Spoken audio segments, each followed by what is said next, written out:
The following program is made possible with the support of BB&T, best bank in town since 1872. Papa John's Pizza, better ingredients, better pizza. Cookout, hamburgers, hot dogs, and great milkshakes. ESPN 630 AM, Wilmington's all sports station. And Sunny 104.5, Wilmington's best mix while you work.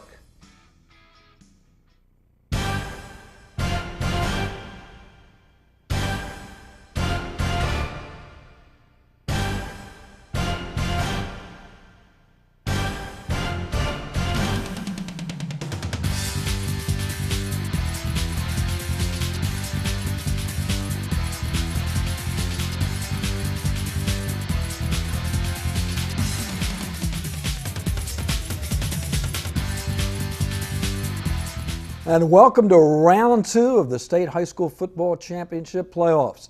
As we welcome you to this edition of Sports Roundtable, I'm Marty Fuhrer. Glad you're with us. Well, when they drew up the brackets, the potential was there for Hoggard and New Hanover to meet in round two. And Scott, that's what we've got. But before we go into this coming Friday, let's talk about the first round game. I mean, you knew Cape Fear could really give you some trouble, and it was a tight game. I tell you, they're a good football team. I think anytime you play a team out of that Fayetteville area, you're going to play probably some pretty good athletes. You're going to play some guys who've been coached up pretty good. I thought that was especially true with their defense. Their defense had been, all the film we had, they were very multiple in what they did. They had kind of a huge guy in the middle, a 400-pound nose guard who tended to kind of take up both A gaps, and then they had really good linebacker, had some good DBs, and so we knew going in it was going to be a challenge. We felt like defensively we would have a chance to assert ourselves a little bit, and I think that proved to be true. We knew offensively it was going to be a challenge.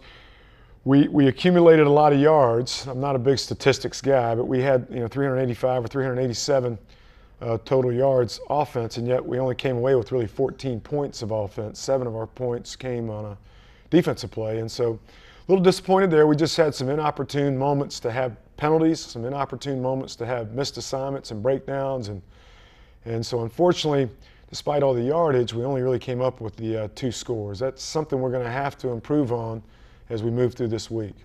If you take a look at that game, all of a sudden they give you a quick shot in the first quarter on the block field goal that goes the other way. For a team with a number of players, that, this is the first time they've been in this role in the first round playoffs. You responded well from that. Yeah, we did. I thought we maintained our poise. It was frustrating, obviously, disappointing, to get the field goal blocked. It's something we tried to work on. But at the same time, I didn't sense any panic on the sideline. I mean, I felt like we were the better team. I thought it was going to be a hard-fought game. But I felt like we were the better team.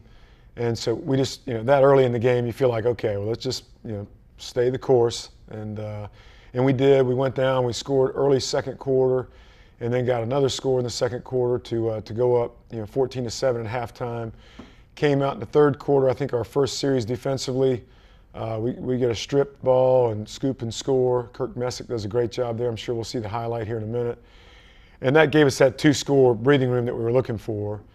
We probably should have scored, right before the half. I'll be honest with you, mismanaged the clock there. We were out of timeouts, and that was my fault. And then at the end of the game, we decided to take a knee at the 5-yard line, which kind of, I guess, we had some yardage there that didn't turn into points that, we could have probably gotten if we'd wanted to, but there was no need to at that point. So bottom line, defensively, your defense puts a 0 on the board. Yeah, I'll tell you, our defensive front was dominant. Malik Moore in particular, I think, spent half the night in Cape Fear's backfield with sacks and tackles for losses. Did a good job on the edges, on the perimeter. Thought we did well. Had a couple, I think a pass interference call that was kind of touchy, and then we had a late hit that was kind of a weak hit, weak call, whatever you want to say. But I think other than that, we played really well defensively, and we've got to continue to have that as a point of emphasis as we go into this week. Okay, let's take a look at the highlights then, if we can. The second season is underway for Hoggard, and here we go. This little speed option coming out the gate. This might be our first play.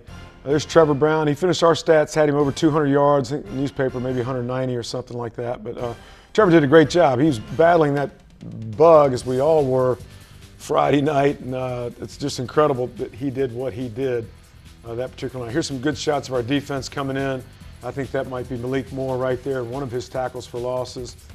There's a little reverse coming around. Unfortunately, we're going to get a block in the back there. So I'm not sure why that's a highlight, but it's on there. Here's Austin throwing a little curl route to Harrison Smith. Big first down. I think we end up going down and scoring on this one, this particular drive. There's Sonny Cooper, a little kind of trap coming back the other way. He takes it down, I think inside the 20. Here's again speed option play. Trevor, nice little dip move and up the field. It's just so happy for Trevor. He's become a good tailback. Go from blocking back to tailback. Good vision, good feet, pretty good speed there as you see. That's Randall Emerson blocking downfield. Good job, Randall, staying engaged with his guy. Here we go, just kind of ISO, and again, good surge there offensively. Keep that pile moving. Here we are on the same drive. Going to throw it up into the corner. Randall catches it. That's out of bounds. I'm not sure again why that's on there. Need to talk to our highlight guy.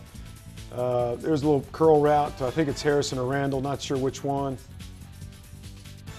And here's a little bootleg. This is Hunter Lauthan, sophomore we brought up from JV, scores his first varsity touchdown, did a great job on the JV. Really proud of him and happy for him. Defensively, at number 5 for Cape Fear is a good athlete, good quarterback. They'd put him back there in like a wildcat deal and snap it to him, and we were really concerned as to what he might be able to do. Again, Trevor, good little stop and go, good vision, good cutback, takes it down the sideline. Good first down yardage. Here's a little kind of ISO again. He pops it through and cuts it back against the grain. Works it down the sideline for good yardage. Gets a little additional yardage there before he runs out of bounds or is tackled. Here's a little sprint out. Good job there, our H-back, fullback. Been kind of, since Trevor moved back to H-back, we've been rotating some JV guys through. Tristan Candair been in there at H-back and done a good job. Doug Nesbitt's been in there at H-back and done a good job. There we just punched it in for the touchdown. There's Malik, one of his, I think, 3 or 4 sacks. He had a great night, as I mentioned earlier.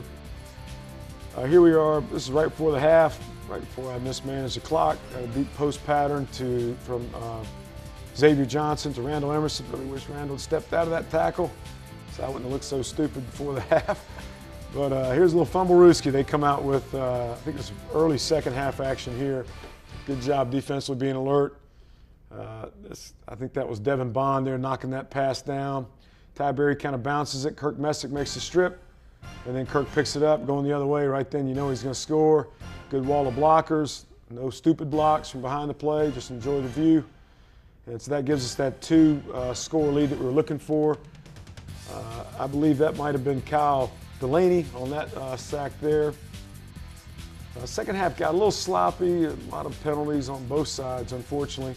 So both offenses had a hard time getting anything going at that point. Here's Xavier Johnson kind of stepping out of some tackles and getting almost first down yardage. There's our guy Trevor again, part of his 200 yards rushing. I think he had 27 carries and 200 yards, and on a upset stomach, to say the least. He did a great job. Again, I think you just saw another Malik Moore sack. There's another little sprint out pass. I think that might have been to Randall Emerson on that one. We are got guys in position. Sharon Cromartie out there, so happy for Sharon, senior player. Doing a great job for us at his outside linebacker position. Just happy to see him on the field and getting to play. He's very deserving. There's Kyle Delaney and Devin Bond there. Tyler Beeson, I thought, played really well. A name we don't mention as much as those other guys up front, but he did a great job, I thought, too, this past Friday night. He's a junior that we moved from offensive line to defensive line. He's done a great job. Again, their quarterback was under constant pressure, and you see all 4 of our guys getting after him there. Here our little counter tray. I felt like they were over pursuing a little bit. Again, Trevor just picking his path. Does a good job. For a guy that was blocking back and hadn't scored a touchdown in his high school career, at least his varsity career, he sure has done a great job this year. There he is, kind of stopping and going, bouncing, running over a guy, getting something out of nothing. So there's probably a 10-yard gain that probably should have been -2. So happy for Trevor Brown, but happy for the whole team. Get our 11th win. Just trying to build on it and keep getting better. Okay, let's talk a little bit about defensively. Sure. You could see in the tape the progress of this defense. Yeah. You could see everybody staying in their lanes Absolutely. and disciplined. A Yeah. lot of pride on that side of the ball. A lot of pride on that side of the ball. I think it starts with our defensive front. You know, those guys allow our linebackers to run free because they're demanding double teams. If they're not getting double teamed, then they're making, you know, tackles for losses. DBs don't have to quite cover as long because there's always pressure on the quarterback. As you saw there, he spent half his time dodging our guys before he could even try to get it off. The coaches have done a great job with that side of the ball. Jeff Turner, Craig Underwood, Boubacar all have coached those guys up. They've done, what's been incredible is not necessarily the D-line, which has been a pretty constant force, but at linebacker and DB, we've had a little bit of a revolving door there between injuries and other things. And we brought some JV kids up and coached them up, and those guys have done a great job filling in for us. And we've probably played about 5 linebackers in our 3 positions. We've probably played 6 or 7 DBs in those 4 positions, you know, extensively when the game was on the line minutes. And those guys have done such a great job. Offensively, we haven't had a good outing the last 2 Friday nights. You know, South Brunswick, not a very good football team, to be honest with you, but we needed to be sharper. And then this past Friday night, we just didn't finish. Too many penalties, too many missed assignments. Again, some of the credit belongs with Cape Fear, a good football team, particularly defensively, but we've got to do better. And so hopefully this week in practice, those guys will come and realize the sense of urgency, because we're going to get better or we're going to be taking up their stuff Friday night. Okay, let's talk a little bit about Friday. Interesting dynamic. In past years, the Hanover-Hogger game was always the last game of the year. This year, because of the scheduling, it was much earlier. Right. Not the same football team. You're not the same team. Right, sure. And he's not the same team that you were 5 weeks ago. Yeah, I think New Hanover's playing really good football right now. You can look at the scores and see that. It's interesting. It probably makes it a little bit easier to come back and play each other again. I think Coach Motzing would agree. I'd much rather the brackets allowed us to go prove ourselves across the state and then come back to Wilmington and play in that 3rd, maybe even 4th round. Sure. Because I think we're both good football teams that are capable of advancing that far. And it's a shame that one of us is going to get knocked off this Friday night, and people in the Raleigh area don't know to appreciate Wilmington football. And so when it comes to all state recognitions for our players, when it comes to top 10 rankings for our teams, the media market up there is dominated by those teams, obviously, and so the votes tend to go that way. So it's unfortunate for us that we get eliminated down here on the coast and nobody really gets to see us play that much across the state. But I think it'll be a great atmosphere. I mean, it's really neat for Wilmington football. It'll probably be a packed house. I'd be disappointed if it's not a packed house. And 2 good football teams played an incredible game earlier in the year, came down to the last play of the game, and they're throwing into, you know, the end zone to win it. And we managed to make a stop there and get out alive. But should be a great game. The teams know each other well. It's probably better that it's been a while since we've played each other. There have been some years where we've played the very next week from that last game of the year. There have been a couple times we played 2 weeks later. So this makes it a little bit easier to do, but again, I wish it was a little bit later. Okay, 2 quick things. Let's talk about the running game, because obviously both teams now run the ball well, which means you're not going to have probably as many possessions as having some of those games. You know, I think for us, a winning formula for us over the years has been to just play great defense, be rock solid in special teams, and run the ball. And I think that's kind of a good strategy to have when the weather gets cold, although it's not cold right now. But November football, I think that formula tends to work well. And so that's something we've tried to pride ourselves on. But you do have to be efficient when you get the ball offensively. And that's something that we did not do on last Friday night against Cape Fear. To only come out with 14 offensive points is a little disappointing, because you may have fewer possessions, and you've got to be efficient, and you can't have the missed assignments and the missed opportunities, or it may cost you. Okay, good luck on Friday night. Again, a reminder, that's Hoggard hosting New Hanover this coming Friday, and advance tickets are now available at both schools. It should be a packed house, so the best way is get your tickets in advance, make it easier to go in, and give yourself plenty of time to get through the gates of the stadium, because it will be an overflow crowd. When we come back, we'll flip to the other side, New Hanover, when we come right back.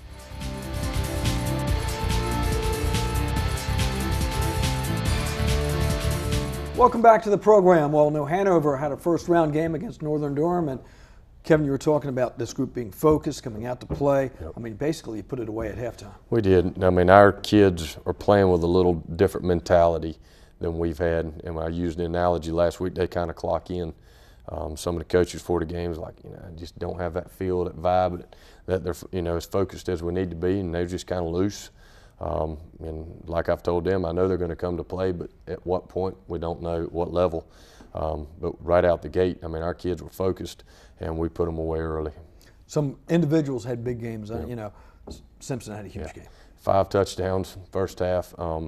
He's been banged up. We didn't make that common knowledge. We're not the NFL and PDP, and I'll put him on that mess and everything else. But he'd really lost a step, and so we had limited his touches a lot. We hadn't played him on defense. When we lost Malik Simpson in the very first scrimmage, that changed the dynamic of a lot of things we were going to do. Ramon there in those last 3 conference games got as many reps on defense as he did on offense, because we felt like, depending on how the bracket fell, we may need him as a defensive back. And but you can see Friday night he's got his gear back. He's kind of got his speed back that he didn't have there, ever since the Scotland County game. Malachi Mosley's another one that, he's been banged up since we scrimmaged Pine Forest, and he's finally getting where he's healed up. And so some of those guys are getting their speed back. Okay, let's take a look at some highlights if we can. First round at Legion Stadium, and from the word go, you can see that you were there. Well, this is an open kickoff. I thought we did a good job. We sealed them off. Gerard Corbett is not one of our return guys. He's actually one of the tight ends we play on return, and our guys just did a great job of blocking. We take this opening drive, and we just, he took a terrible path there, should have went inside, been unevaded. Marcel Anderson with the pancake, and he got our IHOP award Thursday night at the banquet. We've already had our football banquet, and Ramon gets his first touchdown. But our offensive line did a good job. It's been the first half. Defensively, we were attacking, really worried about their speed, and we never really let those guys get out to utilize their speed. We got sloppy the second half with a bunch of guys. Right here, they tried to slip up and blitz us and went to a cover 3 behind it, and we checked out of it, had vertical pass there, and they had to choose, and Ward looked the safety off and made it look easy. Kenny Jarrett, pound for pound, the strongest kid at New Hanover High School, so in my opinion, that'd make him the strongest kid in New Hanover County, pound for pound. But he is an absolute freak in the weight room, and just continues to get better. Again, a lot of times we just caught them. Coach Rayner felt like we had a great idea of what they were trying to do defensively, and we were able to find some things that tipped us off and us to take advantage of it. And defensively, I feel like our defense just continues to get better and better. We're attacking more and understanding our pass. We're doing a lot more stunting and blitz. Getting better and better in the screen game. That's something that we've kind of thrived on the last 3 years. And earlier in the year, we couldn't play dead in the cowboy movie in the screen game. And we're finally getting our screen game and getting better at the offensive line, getting up to the second, third level. We end up losing a couple guys there in the first quarter. Had one go to the hospital and tried to rip his eyeball out, and did a pretty good job of it. And we had some other guys that stepped in and had a few more injuries, and guys had to step in. And second half we got to play. Everybody got to play, and did a great job, and just trying to get guys reps, and that'll hopefully give an opportunity. We'll continue to get to play, and when their number's called, they'll be ready to roll. We had, early in the game, we put pressure on their quarterback, and we kind of got into his head, and it really disrupted a lot of things they want to do in the passing game.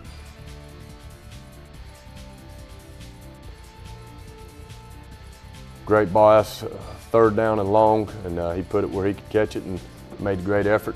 You can see the speed of their defensive line, and I felt like our offensive line really handled that. Coach Rayner, I'll tell you what, he was on his A game Friday night and picking up, the different things that they tried to do schematically, and put our kids in positions to where they could be really successful. And all of this is first half action. Hopefully they didn't put no highlights second half. That was ugly. 1-0, that's the most important thing. And defensively right here, they tried to boot, and hadn't seen that, and just kids did a good job, stayed at home playing disciplined football. You've talked the past couple of weeks. I mean, you can feel the momentum carrying from one game to another. Yep. I think you can really see the carryover here in the first half. Well, if you look at Malachi Mosley, we're talking about him getting his speed back.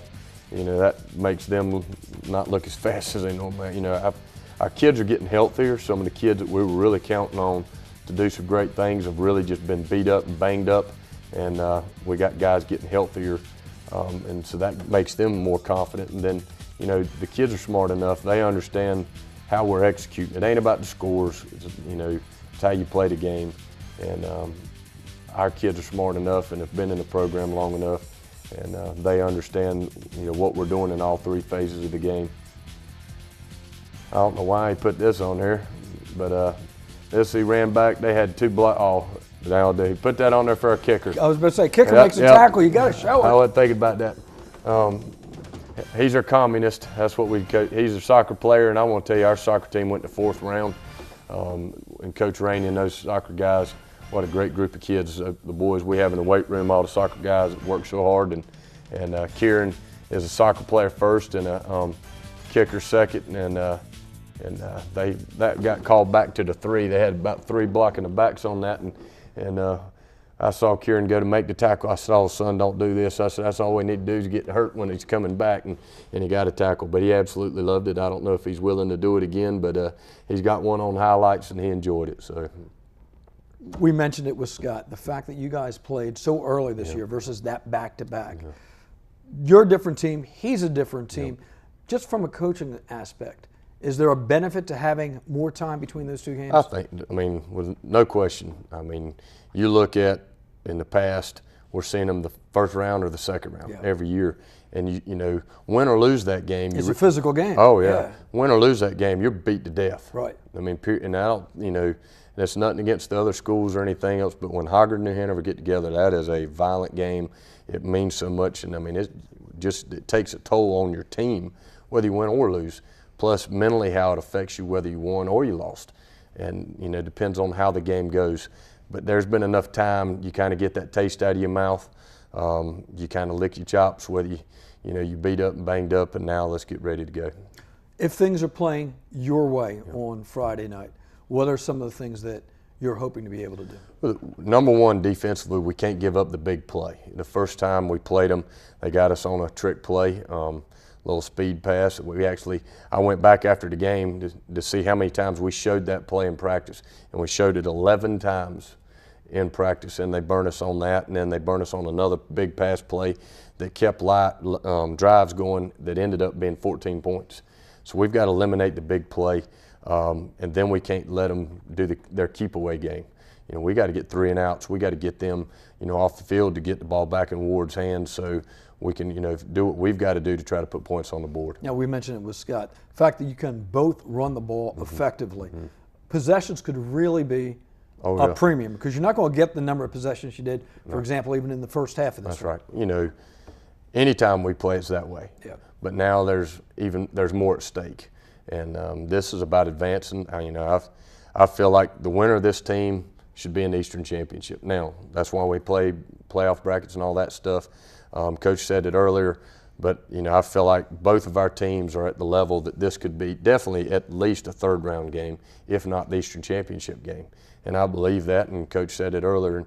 You know, I hate that either way one of us won't continue to play the next week because these are 2 very good football teams, and New Hanover County should be proud that they have 2 teams playing at this level. Yeah, Scott made mention a game like this, what this means for Wilmington football. Oh, yeah. Because obviously those that follow football in this area understand Wilmington. But you guys are part of, you know, that statewide coaches network. And I know Wilmington always fights for respect on the other side of Raleigh. Well, the thing is, I don't think we're ever going to get those votes. We're not going to get the Shrine Bowl. We're not going to get, you know, East-West. We're not going to get the all-state stuff. We're just not. Wilmington, when you talk to those folks, is a soccer town, baseball town. That's what we are, which is a shame because New Hanover High School, there's one 4A team in the East that has done better over the last 5 years than us. That's New Bern. You know, we take care of business and are fortunate enough to win Friday night. You know, we'll have 4 out of the last 5 seasons with over 10 wins. And Scotland County can't say that. And, you know, we're right there in the mix with the top 5 in the state of North Carolina, throughout the state. You look at what Coach Braswell and Hoggard's done. The past 2 years, we kind of overshadowed them because it's such a small town, you can only have one. Going into last year, there was 3 undefeated 4A teams in small 4A, New Bern, Hoggard, and New Hanover. And people forget about that. You know, we kind of beat each other up, and I'm not comparing to the SEC, but a lot of that, people overlook some of those teams in the SEC because they beat each other out, and that's kind of what's happened between New Hanover and Hoggard and when New Bern was in the conference. Individuals. I know you mentioned some of your guys are getting more healthy.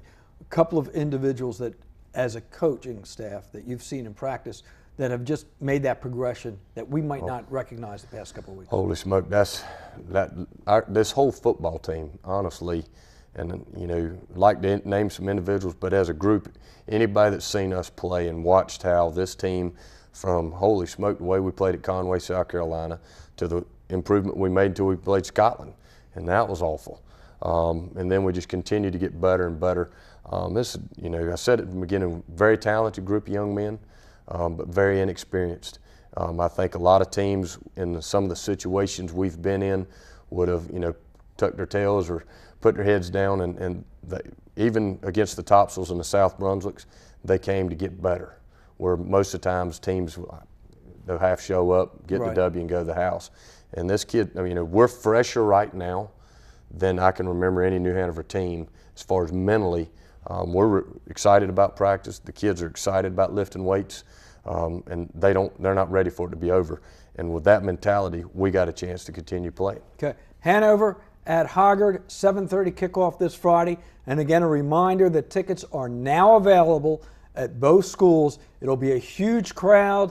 Best way to get through the gates, get there early and have your ticket in hand. If you can get it either at Hoggard or New Hanover before the game on Friday, it helps everyone.